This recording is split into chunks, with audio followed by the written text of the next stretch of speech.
AIDSO के साथियों से मेरा साबका पहले दिल्ली यूनिवर्सिटी में हुआ, जब हम लोगों ने मिल के कई सारी जो इस तरह की नीतियाँ थी प्राइवेटाइजेशन की या गुणवत्ता जहाँ पर खराब हो रही थी, इस सरकार के आने से पहले जो पिछली सरकार थी वो भी कर रही थी ऐसे काम। तो हम लोगों ने सारे छात्र संगठनों को एक साथ एकजुट किया और उसमें मैं हमेशा बहुत ज़्यादा इज्जत के साथ और कहते हैं कि एडमिरेशन के साथ हमारे AIDSO के साथियों को देखती हूँ। बहुत ही डिसिप्लिन तरीके से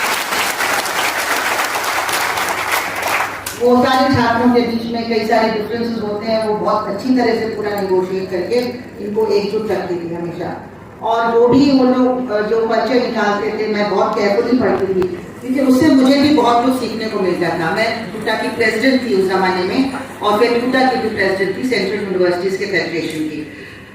तो साथियों, आज भी मुझे वही लग रहा है कि हमसे ज़्यादा आप लोग जानते हैं, आप लोग फील्ड में हैं पूरे देश भर में, अलग अलग यूनिवर्सिटीज में, स्कूलों में, और आप सबको यहाँ देख के मेरे अंदर एक उम्मीद की किरण जागी है। मैं अपने एज ग्रुप के सारे साथियों की तरफ से भी कह सकती हूँ कि आप ही लोग हमारी उम्मीद हैं। आपकी इतनी बेहतरीन समझ है और ये समझ को आप लोग आगे ले जा रहे हैं, इसी से हमें उम्मीद मिलती है कि ये संघर्ष हमारा जरूर कामयाब रहेगा। हम सब एकजुट से इसको काम करेंगे। मैं सिर्फ आपकी आवाज में और जो आपके सारे वक्ता थे, मैं चाहती कि मैं सारे लोगों को सुनूं। जो कुछ भी मैंने सुना, मैंने साथियों ने देखा होगा, मैंने बड़े केयरफुल नोट्स भी लिए हैं। मैंने सबका नोट किया है कि क्या क्या आप लोग अपना एक्सपीरियंस, अपना नजरिया बता रहे हैं। वो मेरे लिए भी बहुत वैल्यूबल है, क्योंकि मैं इसको वापस ले जाऊंगी दिल्ली और जहाँ पे हमारे अलग अलग संगठन मिलेंगे, मैं उनके सामने आपकी बात भी रखूंगी, ताकि आपके जो हमारा जो शेयर्ड एक्सपीरियंस है वो पूरे देश में, बल्कि हमारे कितने सारे सिमिलैरिटीज हैं जो आप लोग एक्सपीरियंस कर रहे हैं, हम दिल्ली यूनिवर्सिटी में एक्सपीरियंस कर रहे हैं, JNU में एक्सपीरियंस कर रहे हैं, जामिया में कर रहे हैं। और हम लोग, दिल्ली यूनिवर्सिटी एक बहुत बड़ी यूनिवर्सिटी है इन द सेंस कि वहाँ पे एक फेडरल यूनिवर्सिटी है। वो फेडरल यूनिवर्सिटी में आपके बहुत सारे जो कॉलेजेस एफिलिएटेड हैं वो उसकी कंस्टिट्यूट हैं। उन कॉलेजेस के का रोल होता है पूरा सेंट्रल जो एडमिनिस्ट्रेशन है यूनिवर्सिटी का, कमिटी ऑफ कोर्सेज, पर्चे, एग्जामिनेशन, सिलेबस बनाना और जांचना पर्चों को, वो सारा कुछ मिलके करते हैं। तो वो जो एक फेडरल स्ट्रक्चर है उसमें, और एक हमारा जो यूनियन रहा है दिल्ली यूनिवर्सिटी का, बहुत ज्यादा शक्तिशाली माना जाता था, क्योंकि हम लोग हर चीज के लिए एकजुट होकर विरोध करने निकल जाते थे। और कई सारे जो अटैक्स आए हमारे ऊपर, हम लोगों ने काफी हद तक एक देश भर में जो एक व्यापक शिक्षा का आंदोलन था उसमें हमने भी भूमिका निभाई। Federation of central universities, all India federation for university and college teachers organisation ने मिलके, जो सारे देश भर के शिक्षक हैं, स्टेट और सेंट्रल यूनिवर्सिटीज के, उन्होंने मिलके जो लड़ाइयाँ लड़ी, काफी हद तक हम लोग इन नीतियों को पीछे भी कर पाए। तो एक तरह से सरकार के निशाने पे हम भी हैं। एक तो हमसे बात नहीं करनी है बिल्कुल भी, और जहां जहां हो सकता है यूनियन को अपने कब्जे में कर लो। तो इनकी पूरी कोशिश ये है कि किस तरह से ये यूनियंस को साइलेंस कर दिया जाए, ताकि आवाज ही ना उठ पाए, रेजिस्टेंस ही ना हो पाए। और कोविड के जमाने में इन्होंने बेहतरीन तरीके से किया, और सत्ता का दुरुपयोग इतनी बुरी तरह से किया। हमारे इलेक्शंस में भी डरा धमका के पहले कई सालों, 10 सालों तक लोगों को एडहॉक रखा गया, फिर उनको डरा धमका के, और अब जो यहाँ पे रिक्रूटमेंट चल रहा है हमारी यूनिवर्सिटी में, इसमें 50% टीचर्स एडहॉक थे, करीब 5000 टीचर एडहॉक थे। तो उनको बुरी बेरहमी से निकाल के नौकरी से अलग किया जा रहा है। 15-20 साल जो पढ़ा चुके थे, बेहतरीन शिक्षक, एक्सपीरियंस शिक्षक, और उनकी जगह अपने कागज को भर रहे हैं जिनका बिल्कुल क्वालिफिकेशन भी नहीं है, और एक ना लिखने पढ़ने से कोई मतलब है। ज्यादातर ऐसे लोग आ रहे हैं और सिर्फ उनका एक मकसद है, एक तो पूरा संप्रदायीकरण करना यूनिवर्सिटी में सारे कोर्सेज का, और एकदम बुली करके यूनियन को अपने हाथ में रखना, और सरकार के बिल्कुल जैसे कि गुलाम की तरह कोई रेजिस्टेंस के बगैर, कोई भी पॉलिसी के खिलाफ कोई आवाज उठाए बगैर उनके एजेंट की तरह काम करना, दलालों की तरह काम करना। हमारी यूनियन का ये हाल हो जाएगा, हम सोच भी नहीं सकते थे, लेकिन आज ये हमारे साथ हो गया। तो साथियों, जो आप लोगों ने जो बातें शेयर की, ये पॉलिसी पहली बार देश में ऐसी पॉलिसी बनाई गई जिसमें कोई भी रिसर्च नहीं किया गया, कोई पहले का सर्वे नहीं कि हमारे देश के हालात क्या है, हमारे लोगों की जरूरतें क्या हैं और क्या क्या मीटिंग्स की पूरे देश भर में। जैसे कि 1948 में राधाकृष्णन कमीशन बनने के रिपोर्ट आने से पहले किया गया था, या 1966 to 68 में जो कोठारी कमीशन की रिपोर्ट थी, उसके पहले भी 2 साल तक कई हजार मीटिंग्स हुई थी और उनका जो निचोड़ निकाल के लाए थे कि ये जरूरत है हमारी। और हमेशा ये समझ थी कि हमारे देश में पब्लिक फंडेड एजुकेशन क्यों इतना जरूरी है, क्योंकि हमारे देश में हजारों सालों से गैर बराबरी, फ्यूडलिज्म, पेट्रियार्की सारी चीजें हैं और उसको दूर करने के लिए, सही मायने में डेमोक्रेसी लाने के लिए जरूरी है कि पब्लिक फंडेड एजुकेशन हो, क्योंकि वही अफोर्डेबल होगा। हम जो कहते हैं फ्री होना चाहिए, जब आप रोजगार नहीं दे सकते तो आपको पैसा लेने का क्या हक है, एकदम फ्री होना चाहिए। जैसे फिनलैंड में जो है कि आपका केजी से पीजी तक पूरा फ्री है, तो ये हमारे देश में अगर होता, दोहरी शिक्षा नीति नहीं होती और शुरू से अगर हम ऐसा करते तो शायद ये हाल हमारा नहीं होता। लेकिन यहाँ पे अफोर्डेबल तो छोड़ दीजिए, अब इतना महंगा किया जा रहा है कि सिर्फ मतलब पूरा का पूरा मार्केट को एक प्लेट में रख के दिया जा रहा है कि आप चलाओ। तो जो इस पॉलिसी में बिना कोई रिसर्च के, बिना कोई कोट करे कि ये हमने सर्वे किया या ये रिसर्च किया, एक कमेटी के जो ओपिनियंस हैं कि हमारा ये मानना है कि ऐसा होना चाहिए। आपके मानने से क्या होता है? हिंदुस्तान की असलियत क्या है? क्या सबसे ज्यादा जरूरी है कि हमारे लोगों को एक्सेस मिले, शिक्षा, अच्छी क्वालिटी शिक्षा का एक्सेस मिले, तभी तो जैसे राधाकृष्णन जी और कोठारी कमीशन में और भी जितनी नीतियां बनी हैं उसमें यही था कि डेमोक्रेसी अगर हमें देश में एस्टैब्लिश करनी है, लानी है, तो हमें हर नागरिक को एम्पावर करना है शिक्षा, गुणवत्ता वाली शिक्षा के थ्रू। तो ये चीज जो है पूरी वो समझ खत्म हो गई और हमारे संविधान में जो भी एक हक हमें दिया था कि हमको शिक्षा मिले, हमारे हर नागरिक को शिक्षा मिले और ऐसी शिक्षा मिले जिससे उसका, जैसे आपने कहा, कैरेक्टर बिल्डिंग हो, अपना जो रोल है as a citizen of society वो अदा कर सके, अपने पैरों पे भी खड़े हों और समाज में भी जो परिवर्तन जरूरी है वो ला सके। उसके लिए जो क्रिटिकल थिंकिंग और जो क्वालिटी की जरूरत है और एक्सेस की जरूरत है, ये सब चीजें एक उसका हक था। और साइंटिफिक एजुकेशन, साइंटिफिक टेम्पर की बात हमारी कॉन्स्टिट्यूशन में ही लिखी है। ये सारी चीजें दरकिनार करके एक कमेटी का ओपिनियन है कि इंडियन वैल्यू सिस्टम बहुत अच्छा था। अरे वो इंडियन वैल्यू सिस्टम में कुछ अच्छा जरूर रहा होगा, लेकिन कितना बुरा भी तो था। एकलव्य का अंगूठा कैसे काटा गया, कैसे लोगों को वंचित किया गया, क्या क्या वो जो सिस्टम होता था उसमें क्या आम लोगों को शिक्षा मिल पाती थी, नहीं मिल पाती थी। तो आप उसको बिल्कुल हूबहू सारा कुछ भूल के कि वो सब बहुत बढ़िया था, हम आज के जमाने में, आधुनिक जमाने में वो मानने के लिए तैयार नहीं है।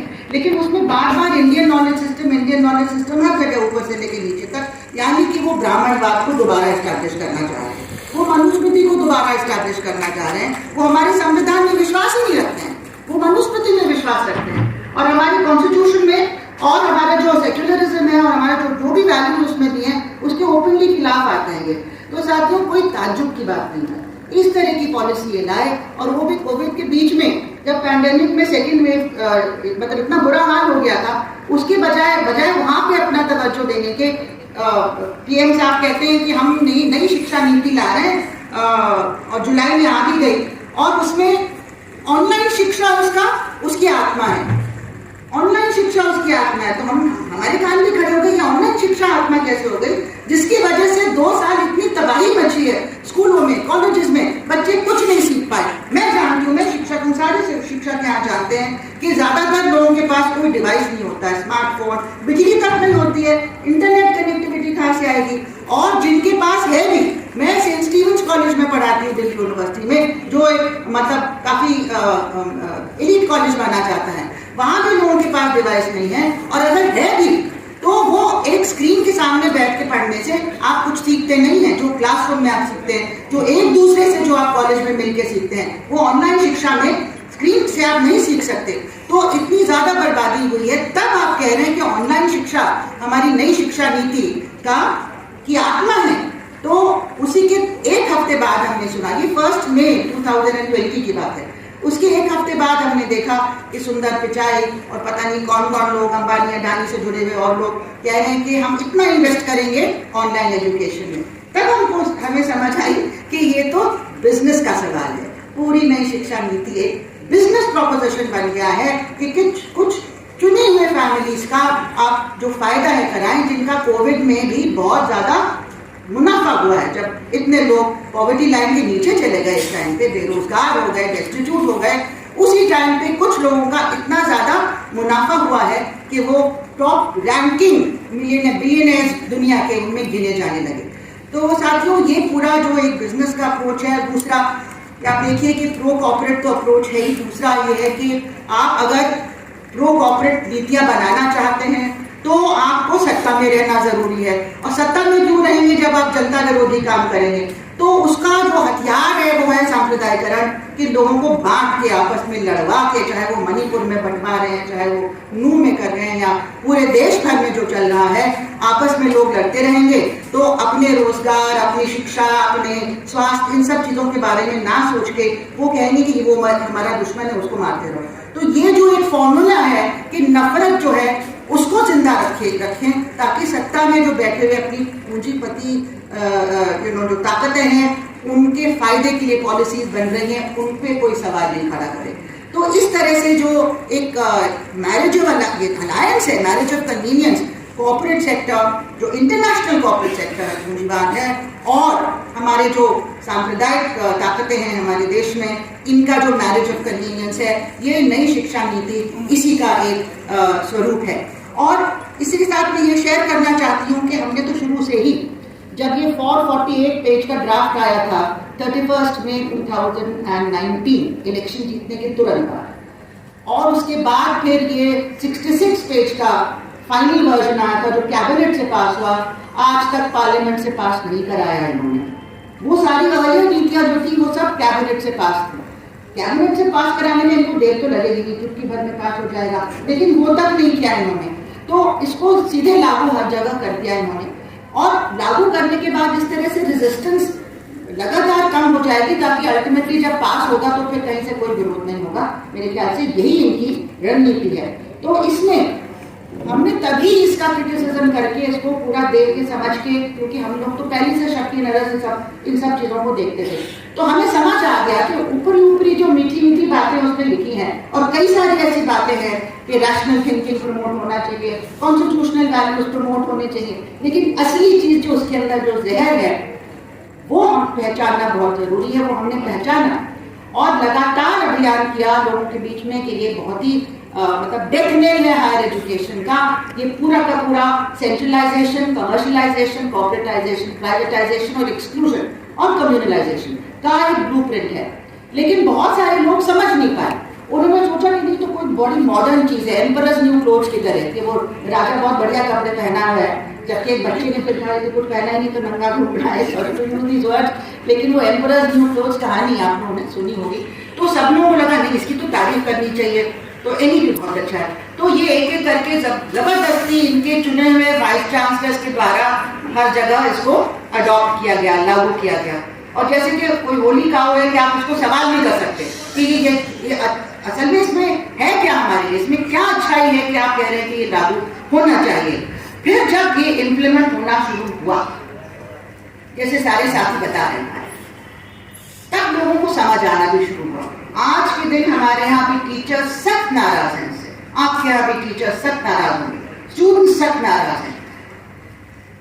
आपको ये पॉलिसी, कोई भी एजुकेशन पॉलिसी हो, हायर एजुकेशन या कोई भी एजुकेशन में क्या क्या जरूरी सवाल है, कौन पढ़ पाएगा, यानी कि एडमिशन पॉलिसी, कौन पढ़ पाएगा, क्या पढ़ेगा, यानी कि कंटेंट क्या होगा उसका, तीसरा उसको एग्जामिन कैसे किया जाएगा, और चौथा कि कौन पढ़ाएगा, यानी कि रिक्रूटमेंट पॉलिसी, और फिर रिसर्च का सवाल है, फिर गवर्नेंस का भी बहुत बड़ा सवाल है कि एजुकेशन इंस्टीट्यूशंस गवर्न कैसे होंगे, कि उनको ऑटोनॉमी मिलेगी कि नहीं ऑटोनॉमी मिलेगी, और वो टीचर्स के बीच वो ऑटोनॉमी जाएगी कि सिर्फ एडमिनिस्ट्रेशन की ऑटोनॉमी होगी, ताकि आप एक एटमॉस्फेयर डेमोक्रेटिक ऐसा हो कि आप आजादी से सोच पाए, लिख पाए, बोल पाए, पढ़ पाए, तभी तो क्रिएटिव ग्रोथ होगी। एक क्वेश्चनिंग का जो एक कल्चर है वो होना चाहिए। तो ये सारी जो बातें हैं, गवर्नेंस का भी बहुत बड़ा सवाल है, और फिर फंडिंग का।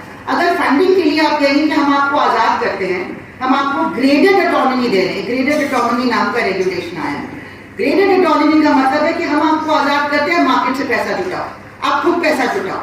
फाइनेंशियल ऑटोनॉमी, सेल्फ फाइनेंसिंग, अभी अभी हमारी यूनिवर्सिटी में ये पास हो गया, हर चीज में self financing, self financing course आएंगे, सेल्फ फाइनेंसिंग सेंटर आएगा, और शिक्षक की किसी भी बढ़ोतरी के लिए सरकार पैसा नहीं देगी, ना इंक्रीमेंट, ना प्रमोशन, ना पेंशन, सरकार पैसा नहीं देगी। ये ब्लैक एंड व्हाइट में लिखा है।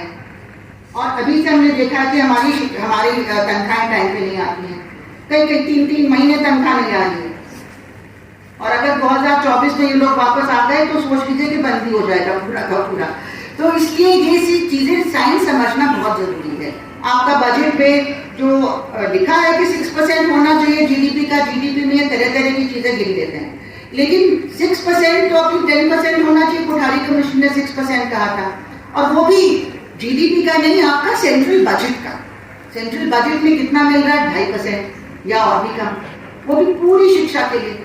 तो साथियों ये, और उसमें बहुत सारा जो पैसा कह रहे हैं हम ऑनलाइन यूनिवर्सिटी शुरू करेंगे, डिजिटल यूनिवर्सिटी शुरू करेंगे, नॉन एग्जिस्टेंट यूनिवर्सिटी जैसे जियो है, कोई यूनिवर्सिटीज ऑफ एक्सीलेंस के नाम से उनको पैसा देंगे।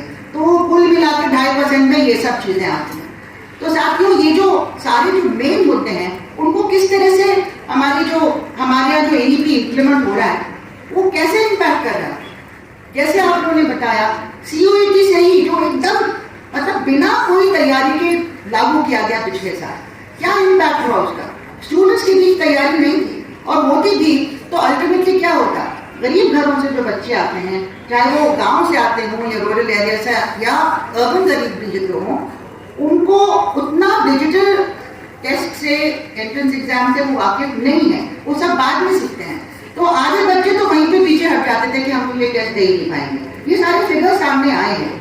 और उसके साथ साथ जो एंट्रेंस एग्जाम के लिए जो कोचिंग लेते हैं, यानी कि कोचिंग माफिया को और प्रमोट कर रहे हैं, किसके पास इतना पैसा है कि वो कोचिंग ले। तो उसका नतीजा क्या हुआ कि हमने अपनी यूनिवर्सिटी में देखा, मैंने एक्सपीरियंस किया अपने कॉलेज में, कि जो हमारी सेंट्रल यूनिवर्सिटी में डाइवर्सिटी होती थी, सारे प्रांतों से लोग बच्चे आते थे, एक दूसरे से जब मिल के रहते थे, पढ़ते थे साथ, तब अपने आप एक जो क्वालिटी, जो फ्लोरल कल्चर का जो एक्सपोजर होता है, उससे जो क्वालिटी बनती है हमारे देश की समझ, हमारी संस्कृति की समझ, हमारे जो एक डाइवर्स कल्चर की समझ है, जो हमारी सबसे बड़ी हमारी ताकत है, वो खत्म हो गई। मैंने देखा कि मेरे क्लास में सिर्फ उत्तर प्रदेश, हरियाणा और राजस्थान 3 राज्यों से लोग आए, कोई साउथ इंडियन नहीं, कोई बंगाली नहीं, कोई उड़िया नहीं, कोई नॉर्थ ईस्ट नहीं। ये पहली दफा मैंने जिंदगी में अपनी क्लास में पाया। फिर पूरी यूनिवर्सिटी में एक इंडियन एक्सप्रेस ने रिपोर्ट भी निकाली कि महिलाओं की संख्या बहुत घट गई, मतलब there was 33% reduction in the percentage of women students in our university. And why? Because parents are not willing to spend that much on coaching for their daughters as much as they would spend on their son. तो ये सब बातें इस तरह से जो हमने उसका जो बात फ्रॉम द फैक्ट कि भाई आप क्या एमसीक्यू में क्या टेस्ट कर रहे हैं। एमसीक्यू में आप उनके राइटिंग स्किल्स, उनकी लॉजिकल स्किल्स, उनकी जो जिंदगी भर की जो पढ़ाई है वो तो नहीं टेस्ट हो रहा है मल्टीपल चॉइस में। तो किस बेसिस पे आप सिलेक्ट कर रहे हैं, ये सब भी बहुत बड़ा एक सवाल था, और ये हमने एक्सपीरियंस किया अपनी यूनिवर्सिटी में कि किस तरह के बच्चे हैं। ये तो सीईटी का सवाल। उसके बाद आपने देखा कि जैसे जो बच्चे आए तो they were confronted with an entirely new system. जैसे यहाँ पे साथियों ने बताया, ना टीचर्स को मालूम था कि कोर्स में क्या पढ़ाना है, ना स्टूडेंट्स को समझ आ रहा था, और उसके साथ साथ जबरदस्ती जो 4 साल का थोपा गया, ये नहीं किया कि जो 3 साल था उसमें 1 साल और जोड़, वो तो समझ आता चलो 1 साल और जोड़ दिया उसमें। वो भी हम कह रहे थे कि खर्च ज्यादा होगा, बिना इंफ्रास्ट्रक्चर के मत शुरू कीजिए, लेकिन उन्होंने शुरू से लेकर आखिर तक पूरा बदल दिया, और इस तरह से बदला कि उसका जो एकेडमिक कंटेंट था, जो हमारे जमाने में और अभी तक जो मेन सब्जेक्ट है उसको 75% वेटेज दिया जाता था, उससे कम नहीं होता था। बाकी सब्सिडरी सब्जेक्ट्स हैं और भी सब्जेक्ट्स हैं, वो सब 25% में आ जाते थे। लेकिन पहली दफा ये हुआ कि वो परसेंटेज घटा के मेन सब्जेक्ट का 50% कर दिया, यानी कि आधा से टोटल का क्या गुणवत्ता हासिल करेंगे बच्चे। और उसमें भी एक पेपर जो हम लोग 5 पीरियड पर वीक में पढ़ाते थे और एक ट्यूटोरियल, उसको उन्होंने घटा के 3 पीरियड कर दिया, यानी कि 40% रिडक्शन ऑफ टीचिंग टाइम। क्या कोई टीचर कुछ नहीं पढ़ा पा रहा है उतने समय में, और पूरी तरह से स्टूडेंट्स परेशान हैं, किसी को कुछ समझ नहीं आ रहा है। और दूसरा कि बाकी टाइम में क्या कर रहे हैं, उन्होंने ये value added courses, skill development courses और ऐसे ऐसे कोर्सेज जो हम लोग नहीं बना रहे हैं। मतलब किसी चीज में टीचर का कोई हाथ नहीं है, पूरा हमारे ऊपर थोपा गया है हमारी यूनिवर्सिटी में। तो स्किल डेवलपमेंट कोर्सेज में कि कैसे पुडिंग और पेस्ट्री बनाते हैं, जिनको भूसार से कोर्स भी ठीक है, लेकिन सबको कराना क्यों जरूरी है? या पर्सनालिटी डेवलपमेंट, इसके लिए ये पढ़ाने के लिए हम लोग थोड़ी आए थे। हमारे सब्जेक्ट का क्या होगा? और जबरदस्ती के वैदिक मैथ्स पढ़ाना पड़ेगा आपको, जबकि वैदिक मैथ्स में कोई मैथमेटिक्स नहीं है, वो जो भी कुछ फॉर्मूले हैं उसका कोई लॉजिक नहीं बताया जाता आपको। तो ये सारी बातें जबरदस्ती हमारे ऊपर थोपी जा रही हैं और बच्चे इतना थक जाते हैं। यानी 7 पेपर्स में 4 पेपर तो ये सब बैक और सैको ये सब चलता है, 3 पेपर हमारे सब्जेक्ट के, और उसमें कहते हैं मैम हम इतना थक जाते हैं, हमें मेन सब्जेक्ट को फोकस करने के लिए हमारे पास बिल्कुल समय नहीं है। उससे भी गुणवत्ता लगातार कम होती जा रही है, टीचर का वर्कलोड भी कम होता जा रहा है, एकेडमिक वर्कलोड। फिर हम लोग भाग रहे हैं कि कैसे पोस्ट बनी रहे, पोस्टें कम होती जा रही है, पोस्ट कम हो जाएंगी तो टीचर को बाहर कर देंगे, जाहिर है। तो ये सब चीजें साथ साथ हमारी चल रही हैं। ट्यूटोरियल का साइज बढ़ा दिया इन्होंने, कोई लॉजिक नहीं दिया कि 10 का ट्यूटोरियल ग्रुप होता था जिसमें छोटे ग्रुप में आप लोग सीखते हैं, वो 20 कर दिया, उसमें क्या आप ट्यूटोरियल कर पाएंगे? इसी तरह से उन्होंने इंटरनल असेसमेंट जो 25% होता था उसको बढ़ा के 45% कर दिया, यानी और कोई लॉजिक नहीं बताई, ये समझ के कि शायद टीचर नंबर ऐसे दे देगा, बढ़ा देगा और वो पास हो जाएंगे किसी तरह से। क्योंकि जमाने से, जब से, आज से नहीं लेकिन जब से सेमेस्टर सिस्टम लागू हुआ, वो भी जबरदस्ती हमारे यहाँ 2010 में लागू हुआ, उसके बाद से हमारे पर्चा जांचने के, हमारे स्क्रिप्ट जांचने के बाद एडमिनिस्ट्रेशन अपने आप नंबर बढ़ा देती थी। तो जिसको हम 0 दे के आए उसको मिल जाता था 75 आउट ऑफ 75। मतलब वो थोड़ा मेरा एग्जैजरेशन है, लेकिन बहुत ज्यादा बढ़ा के नंबर दिए जा रहे थे ताकि किसी को पता ही ना चले कि वो सीख नहीं रहे कुछ। तो अब तो और ज्यादा वो लैक ऑफ ट्रांसपेरेंसी है, पता नहीं चलता है कि क्या हमने नंबर दिए और क्या फाइनली उसका रिजल्ट आया। लेकिन अल्टीमेटली आपकी गुणवत्ता जो है वो बुरी तरह से घायल है। इतने सालों के जो ये चेंजेस आए हैं और अब जो हुआ वो तो बिल्कुल ही जैसे कहते हैं डेथ नेल है। 1 साल का एमएससी में आप क्या करेंगे या एमए में, एक साल का जो भी पोस्ट ग्रेजुएट कंटेंट है आपका 4थे साल में नहीं डाला गया। तो बिना सोचे समझे आप कह रहे हैं कि 1 साल का एमए या एमएससी होगा, फिर कहते हैं डायरेक्ट पीएचडी आप कर लीजिए 4 साल के बाद। यहाँ पे तो लोग मजाक कर रहे हैं कि स्कूल के बाद भी पीएचडी की डिग्री पकड़ा दो, क्या जरूरत है कॉलेज जाने की, सिर्फ डिग्री बांटना है तो ये कर दीजिए, मजाक क्यों बना दिया आपने?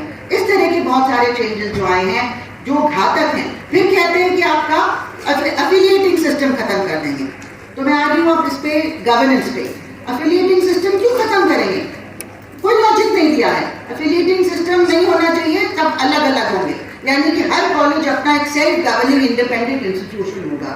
ये आपका ये 19.2 क्लॉज है एनईपी में, उसमें भी दिया हुआ है, और ग्रेडेड ऑटोनॉमी जो रेगुलेशन बन गया उसमें दिया। और हर इंस्टीट्यूशन यानी हर कॉलेज अपने आप में उनका एक बोर्ड ऑफ गवर्नर्स होगा, और वो board of governors A to Z सारी डिसीजंस लेगा। Recruitment, qualification, salaries, fees, courses क्या पढ़ाए जाएंगे, किसको रखना है, किसको टर्मिनेट करना है, मतलब एक प्राइवेट मैनेजमेंट की तरह वो चलाएगा। और आप उसको सवाल भी नहीं कर सकते क्योंकि आप कोर्ट में भी जाएंगे, कोर्ट कहता है, पॉलिसी कहती है कि बोर्ड ऑफ गवर्नर्स, जिसको हम बीओजी कहते हैं, वो बीओजी हर चीज तय करेगा। तो आपकी सर्विस कंडीशंस खत्म हो गए, आपकी सिक्योरिटी ऑफ सर्विस खत्म हो गई, और स्टूडेंट्स का फीस कितना भी ले लो, ये तो उनको फ्रीडम दी जा रही है कि कितनी भी बढ़ा दो स्टूडेंट्स की फीस। ये सारी बातें उसमें आ रही है साथियों। वो अभी उसके लिए लेजिस्लेटिव चेंजेस पार्लियामेंट में वो 1 दिन में पास कर देंगे। तो ये जो गवर्नेंस में भी जो चेंज आएगा, फाइनली क्या होगा, 50,000 के करीब आपके जो हायर एजुकेशन इंस्टीट्यूशन हैं आज के दिन में, एनईपी में लिखा है कि ये हम रिड्यूस करके 15,000 करने जा रहे हैं। वो मर्जिंग एंड क्लोजर वाली जो पॉलिसी स्कूलों में की है वो कॉलेजेस में भी होगी। तो यानी कि या तो बंद कर दिए जाएंगे या उनको क्लस्टर्स में बना दिया जाएगा एक मैनेजमेंट के साथ। और इसके साथ जो हमारे जो एक्सेस है वो खत्म हो जाएगा।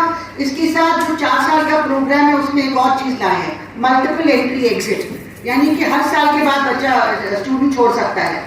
और उसकी वजह से एक तो हमें मालूम है कौन छोड़ने पे मजबूर हो जाएगा, महिलाओं को कहा जाएगा कि तुम डिप्लोमा लेके चली जाओ, सर्टिफिकेट लेके चली जाओ, क्या जरूरत है पूरी डिग्री करने की। और दूसरा ये है कि जो बच्चे गरीब तबके से आते हैं वो कितनी फीस दे पाएंगे, उनको भी बाहर जाने के लिए आप एक इंस्टीट्यूशनल अरेंजमेंट करें कि आप छोड़ के चले जाइए। और उसी वजह से हमारे कोर्सेज में भी बहुत तब्दीली आई है कि जिस तरह से एक सीक्वेंसिंग होती है पूरा, जिससे स्टूडेंट्स की समझ बनती है, वो सीक्वेंस पूरी खराब कर दी गई। हमें बताया गया कि नहीं हमें ये पेपर फर्स्ट सेमेस्टर में डालने हैं, हमने कहा ये तो फिफ्थ सेमेस्टर में होना चाहिए। नहीं, कुछ बच्चे छोड़ के चले जाएंगे 1 साल के बाद, इसलिए हमें अभी डालना है। तो एक one shoe size fits all is not a policy that works in education. आप डिप्लोमा वाले को, सर्टिफिकेट वाले को, ऑनर्स वाले को जो शोध करेगा बाद में, सबको एक साथ बैठा के नहीं केटर कर सकते, उनके अलग टाइप के कोर्स बनते हैं। आप अगर जैसे मैथमेटिक्स में अगर आप सिर्फ डिप्लोमा देने वाले हैं तो मैं कोई भी प्रूफ नहीं कराऊंगी, मैं मेन रिजल्ट बता दूंगी, थोड़ा एप्लीकेशन बता दूंगी, वो कहेंगे कि आप मार्केट में अब इससे आपको शायद नौकरी के लिए आप ज़्यादा फिट हो जाएंगे। लेकिन अगर वो बच्चा बाद में शोध करने वाला है, पूरा कंप्लीट करने वाला है कोर्स, तो एक एक चीज की एक एक प्रूफ और धीरे धीरे उसका फाउंडेशन ले करना पड़ेगा। अब वो पूरा खिचड़ी बना दिया उन्होंने हमारे फर्स्ट सेमेस्टर में, वहीं से हमारे फाउंडेशन हमारे स्टूडेंट्स के पूरी तरह से तहस नहस हो गए। तो हर तरीके से अगर देखा जाए तो ये चाहे वो क्वालिटी का सवाल हो या एक्सेस का सवाल हो या कंटेंट का सवाल हो। कंटेंट में जैसे स्कूलों में टेक्स्ट बुक्स में किया गया, डार्विन की थ्योरी हटा दो, पूरा मिडीवल पीरियड में मुगलों का राज हटा दो, जैसे कि मिडीवल पीरियड हिंदुस्तान में था ही नहीं।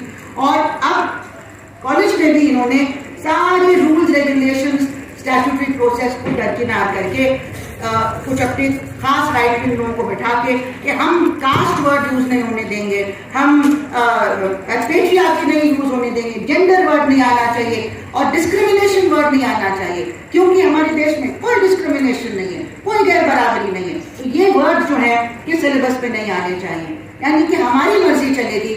इकबाल को हटा दो जिन्होंने सारे जहां से अच्छा लिखा है नज़म हिंदुस्तान के लिए, क्योंकि वो एंटी नेशनल है, ये हमारे वाइस चांसलर बोल रहे हैं।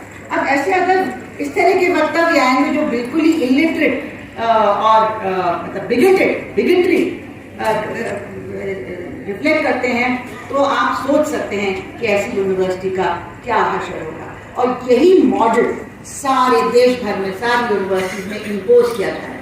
हमें बताया जाता है कि जल्दी जल्दी कोर्सेज बना दो। पहले साल में तो एक सेमेस्टर के कोर्स के बेसिस पे एडमिशन हुए, सेमेस्टर के कोर्सेज बने ही नहीं, सिर्फ एक 8 में से एक ही सेमेस्टर का कोर्स बना। अब जल्दी जल्दी सारे कोर्सेज बनाए जा रहे हैं, बताया जा रहा है कि जल्दी करना है, क्योंकि यूजीसी चाहती है कि यही वाला मॉडल जो है ये पूरे देश में जबरदस्ती लागू किया जाए। जबकि हमारे देश की डाइवर्सिटी जो अलग अलग कंडीशंस में यूनिवर्सिटीज काम करती हैं, जो अलग अलग एरियाज की जो स्ट्रेंथ्स हैं, चाहे वो झारखंड हो, चाहे वो कश्मीर हो, चाहे वो नॉर्थ ईस्ट हो, उनके अपने स्ट्रेंथ्स हैं, अपना कल्चर है, वो रिफ्लेक्ट होना चाहिए सिलेबस में।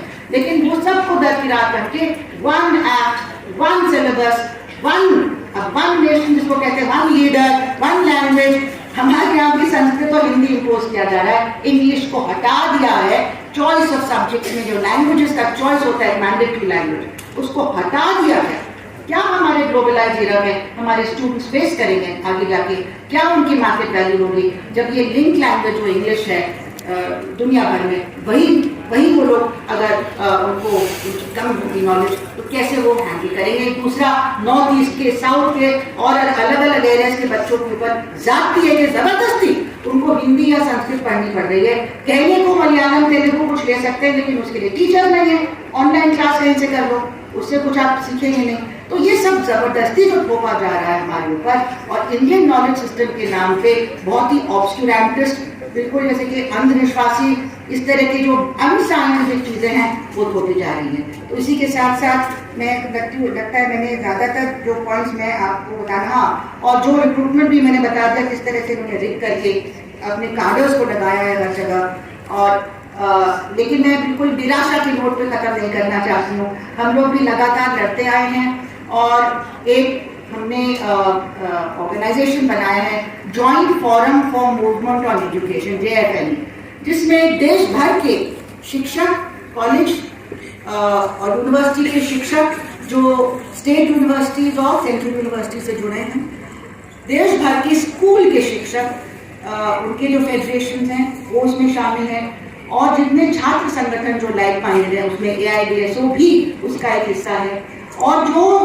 Organisation education, public funded education पे काम कर रहे हैं जैसे all India save education committee वो उसका हिस्सा है, वो आप से भी जुड़ी हुई कमेटी है, और all India forum for right to education है, all India people science network है, भारत ज्ञान विज्ञान समिति है। हम लोगों ने मिल के अभियान चलाया है और 13 सितंबर को बहुत बड़ी रैली जंतर मंतर पे हमारी हुई, जहाँ पे हर स्टेट से कई हजारों शिक्षक आए थे। उसी चीज को हमें आगे बढ़ाना है। तो मैं चाहती हूँ कि स्टूडेंट्स थोड़ा इनिशिएटिव अगर लेंगे, टीचर्स थोड़ा सा झिझकते हैं पता नहीं, लेकिन आप लोग अपनी अपनी यूनिवर्सिटीज में जो टीचर्स यूनियन है या जो टीचर्स थोड़ा सा लाइक माइंडेड है, उनके साथ मिलके JNV का यूनिट हर स्टेट में बनाएं और इस आवाज को हमें इतना मजबूत बनाना है ताकि मजबूर करें हम अपनी सरकार को। और सारी जो पॉलिटिकल पार्टीज है उनकी भी समझ में काफी कमी है। पॉलिटिकल पार्टीज को भी हमको समझाना है कि NEP रोल बैक NEP उनके मैनिफेस्टो में आना चाहिए ये इलेक्शन के पहले, ये बहुत जरूरी है। और उसी के साथ मैं अपनी फिर से क्रांतिकारी अभिनंदन आप सबको बहुत बहुत धन्यवाद कि आपने